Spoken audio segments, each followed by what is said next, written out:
விளையாடலை கேட்கிறோம் சத்திருக்கிறோம். சங்கீதம் 15:1-2. யார் உம்முடைய கூடாரத்தில் தங்குவான்?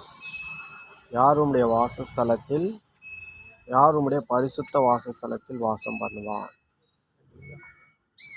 யார் உம்முடைய கூடாரத்தில் தங்குவான்?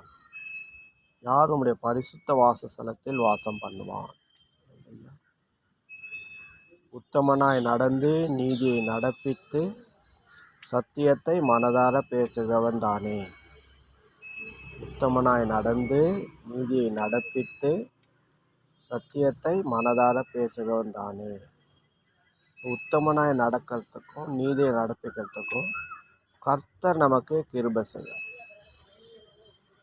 அவருடைய பரிசுத்த வாசலை நம்ம வாசம் பண்ணுறது கூடாத காரியம். ஆனால் ஆவியினால் எல்லாம் ஆகும். தேவனால் கூடாத காரியம் ஒன்றுமில்லை. ஆவியினால் எல்லாம் ஆகும்.